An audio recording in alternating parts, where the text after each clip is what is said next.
Sir ఈ కేసులో ఏమైందనంటే Andhra Pradesh high court రీసెంట్గా ఎన్టీఆర్ హెల్త్ యూనివర్సిటీని 7 లక్షలు కంపెన్సేషన్ ఇవ్వాలి మీరు ఆ అమ్మాయికి నీట్ ఆస్పిరెంట్.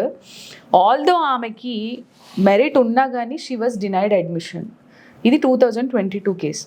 కానీ ఇప్పుడు డిసైడ్ అయింది 2022లో ఇంకా తనకి ఎప్పుడైతే ఆ కాలేజ్ కాదు ఈ కాలేజ్ అని అడ్మిషన్స్ తారుమారు అయిపోయాయో ఫస్ట్ ఒక 4 కాలేజ్లలో ఆమెకి ఎన్సీసీ ఫీమేల్ ఓపెన్ కేటగిరీ కింద ఒక 4 కాలేజ్లలో తనకి ఎలిజిబిలిటీ వచ్చింది sir. Shri Venkateswara medical college, Narayana medical college and Padmavathi college. However ఆ అమ్మాయికి ప్రాపర్ మెరిట్ లేదు అని వాళ్ళు డినై చేశారు. ఆ తర్వాత తను ఇంకో కాలేజ్లో జాయిన్ అయింది. అక్కడ కూడా నీ మెరిట్ సరిపోదు అని ఆమె తీసేయడం జరిగింది.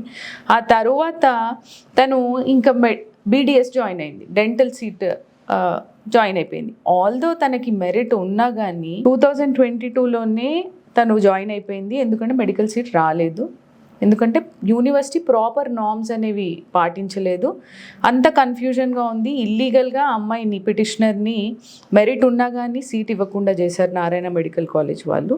సో అందుకని ఈ రిట్ పిటిషన్ని ఎలవ్ చేస్తూ ఆ అమ్మాయికి కాస్ట్స్ అనేవి పే చేయాలి 25,000. అండ్ ఇప్పుడు ఆల్రెడీ 2 ఏళ్ల కోర్స్ జరిగిపోయింది కాబట్టి ఈ అమ్మాయిని మళ్ళీ మనం అకామిడేట్ చేయలేము ఎంబీబీఎస్లో జాయిన్ అవ్వడానికి. అండ్ దట్టు తను డెంటల్లో జాయిన్ అయిపోయింది.